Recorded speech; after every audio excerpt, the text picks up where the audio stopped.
नमस्कार दोस्तों, हर्षित द्विवेदी एजुकेशन में आपका स्वागत है। मेरा नाम है विनीत सागर।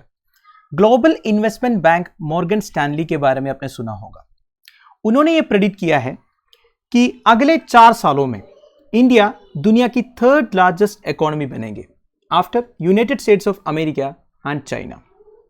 वैसे International Monetary Fund, World Bank जैसे फाइनेंशियल इंस्टीट्यूशंस ने पहले बोला था कि इंडिया 2030 तक 3rd लार्जेस्ट इकोनॉमी बनने वाला है, पर अभी इन्होंने भी रिवाइज किया है। 2027 तक India will be the 3rd largest economy in the world after US and China. India की जो इकोनॉमिक ग्रोथ हो रही है, इसका सबसे अच्छा एग्जांपल है दोस्तों, recently international Monetary fund top 5 economies in the world का लिस्ट रिलीज किया था। उसमें 5th पोजीशन में ऑलरेडी इंडिया है। इंडिया रिसेंटली यूनाइटेड किंगडम को सरपास करके 5th इकोनॉमी बनी थी।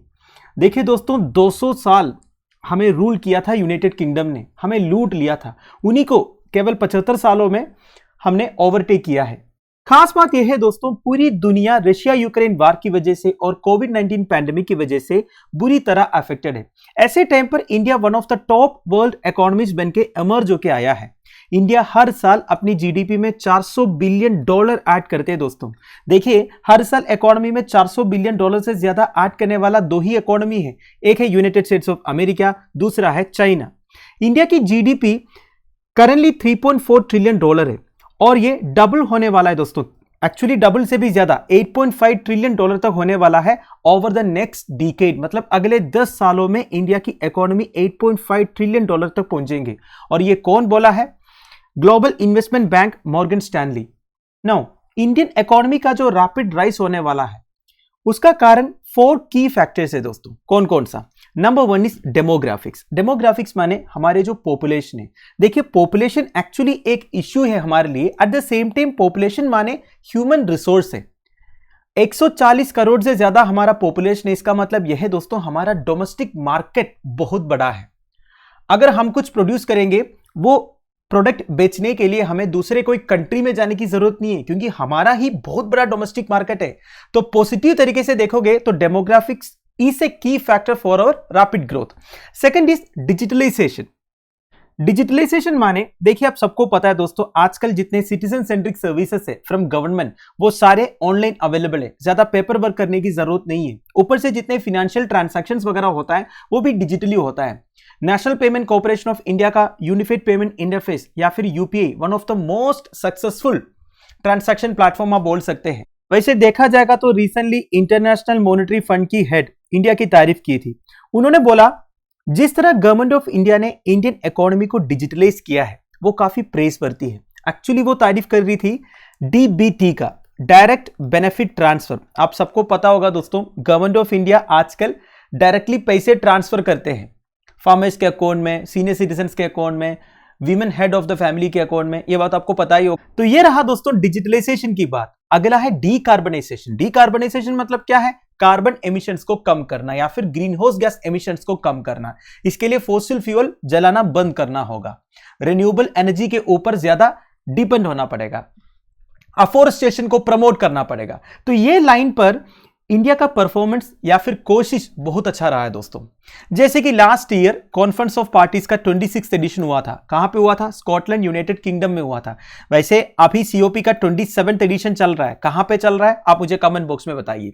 तो सीओपी 26th एडिशन में प्राइम मिनिस्टर नरेंद्र मोदी जी ये कमिट करके आए थे कि हम 2070 तक नेट जीरो एमिशंस अचीव करेंगे। नेट जीरो एमिशंस मतलब क्या होता है? जितना कार्बन हम एमिट करेंगे उतना हम अब्जॉर्ब भी करेंगे। तो ये 2070 तक हम अचीव करेंगे, इस तरह कमिट करके आए हैं। वैसे रिन्यूएबल एनर्जी जनरेशन में इंडिया का बहुत अच्छा परफॉर्मेंस रहा है दोस्तों। वैसे हमारा टारगेट था 2030 तक 450 गीगावाट रिन्यूएबल एनर्जी से जनरेट करना, पर सीओपी 26 में प्राइम मिनिस्टर नरेंद्र मोदी जी इस टारगेट को रिवाइज किया। उन्होंने बोला 2030 तक हम 500 गीगावाट जनरेट करेंगे। और इस मामले में हमारा परफॉर्मेंस भी बहुत अच्छा रहा है। 2022 का अगर आप देखोगे, 100 गीगावाट से ज्यादा हमारा ऑपरेशनल कैपेसिटी हो चुका है। इसी तरह जाएंगे तो आराम से हम 2030 तक 500 गीगावाट अचीव करेंगे। ठीक है। अगला है डीग्लोबलाइजेशन। डीग्लोबलाइजेशन का मतलब क्या होता है? बेसिकली डिपेंडेंस को कम करना। एक कंट्री का दूसरे कंट्री के ऊपर जो डिपेंडेंस है उसे कम करना। उसके लिए क्या करना पड़ेगा? सेल्फ सस्टेनेबल बनना पड़ेगा। वैसे गवर्नमेंट ऑफ इंडिया की पॉलिसी है आत्मनिर्भर भारत, उसके लिए बहुत कुछ किया जा रहा है कि नहीं? तो ये जो 4 की फैक्टर्स है दोस्तों, demographics, digitalisation, decarbonisation and deglobalisation, अभी अभी नोट्स में लिख दीजिए। This is very important, this is gonna help you for your mains examination. इसके अलावा क्या बोला जा रहा है, इंडिया का हाउस होल्ड इनकम इंक्रीज होने वाला है, मतलब एक साल में 28 लाख से ज्यादा कमाने वाले लोगों का नंबर 5 गुना इंक्रीज होने वाला है आने वाले डिकेड में। साथ साथ में इंडिया का डोमेस्टिक सेविंग्स भी इंक्रीज होगा दोस्तों। देखिए, हाउस होल्ड इनकम इंक्रीज होना, डोमेस्टिक सेविंग्स इंक्रीज होना, यह सबसे क्या होगा, कंजप्शन ज्यादा होगा। अब देखिए, कोई भी इकोनॉमी में जब कंजप्शन ज्यादा होता है तो इकोनॉमी का ग्रोथ होगा, है कि नहीं? जितना कंजप्शन होगा उतना टैक्स जनरेट होगा, उतना गवर्नमेंट को रेवेन्यू मिल जाएगा, है कि नहीं? तो ये सबके कारण इंडिया का जो मार्केट कैपिटलाइजेशन है दोस्तों, ये 3 गुना इंक्रीज होकर $11 ट्रिलियन तक पहुंचेंगे 2032 तक। The third biggest economy in the world. Indian economy का और भी कुछ पॉजिटिव साइड्स है दोस्तों, जैसे कि इंडिया का फॉरेक्स रिजर्व्स करीब $532 बिलियन से अभी के हिसाब से पिछले कुछ सालों से इंडिया का फॉरेक्स रिजर्व्स में बहुत ज्यादा इंक्रीज देखने को मिला है। और देखिए, government of India recently corporate taxes को रिड्यूस किया था। इससे क्या हुआ है दोस्तों, प्रोडक्शन इंक्रीज हुआ है और हमारा एक्सपोर्ट्स भी इंक्रीज हो रहा है। फाइनली सम की हाइलाइट्स ऑफ द रिपोर्ट, कुछ इंपॉर्टेंट स्टैटिस्टिक्स है। Number 1, internet users in India increase होने वाला है। अभी के हिसाब से 650 मिलियन है, ये 960 मिलियन तक पहुंच जाएंगे शॉर्टली।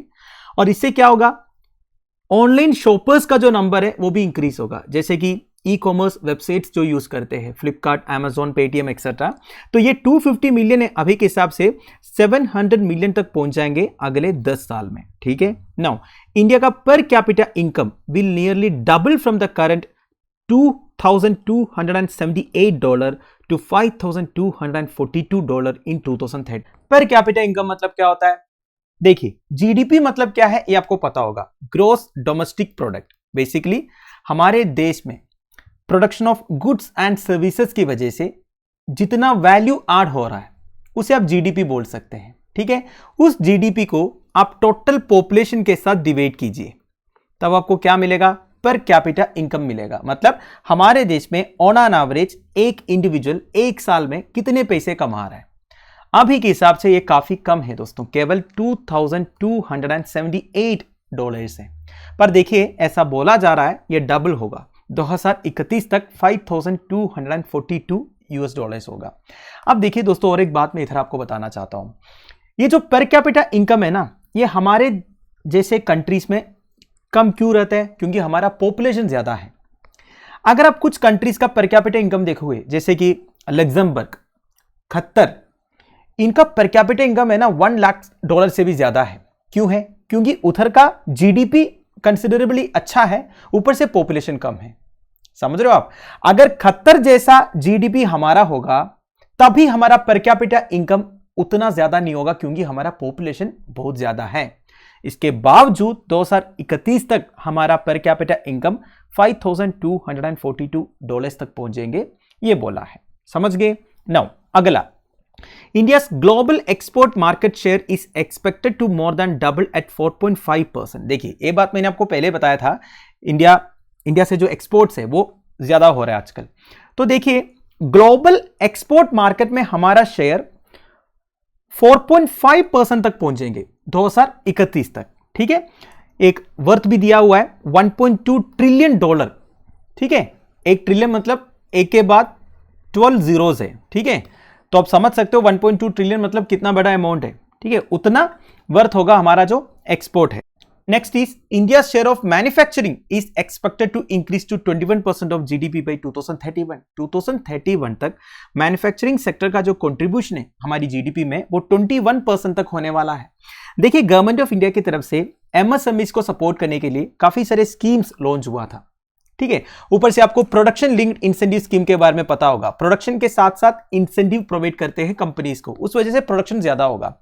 तो basically government measures and interventions की वजह से 2031 तक मैन्युफैक्चरिंग सेक्टर का जो कंट्रीब्यूशन है ये भी 21% तक पहुंचेंगे। बहुत अच्छी बात है। नेक्स्ट इज इंडिया का सर्विसेज एक्सपोर्ट्स। इंडिया जो सर्विस एक्सपोर्ट कर रहा है, वैसे ये सर्विसेज एक्सपोर्ट्स मतलब क्या होता है? For example accounting services, banking services, professional services, ये सारे क्या है दोस्तों? सर्विसेज एक्सपोर्ट्स है। तो हमारा सर्विसेज एक्सपोर्ट्स $527 बिलियन तक पहुंचेंगे। 2021 तक ये $178 बिलियन था।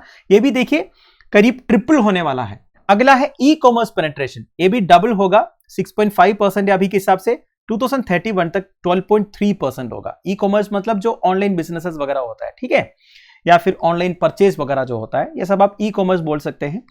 Finally, India's workforce in the technology services sector to more than double from 5 million in 2021 to 12.2 million in 2031। देखिए टेक्नोलॉजी सर्विसेज सेक्टर में इंडिया का वर्कफोर्स अभी के हिसाब से 5.1 मिलियन है, ठीक है, ये 12.2 मिलियन तक पहुंचेगा 2031। तो दोस्तों दैट्स इट। आई होप आपको वीडियो इंफॉर्मेटिव लगा होगा। इंडियन इकोनॉमी का फ्यूचर के बारे में आपका क्या ओपिनियन है, ये आप मुझे जरूर कमेंट बॉक्स में बता दीजिएगा। Thank you for watching, bye bye, have a nice day.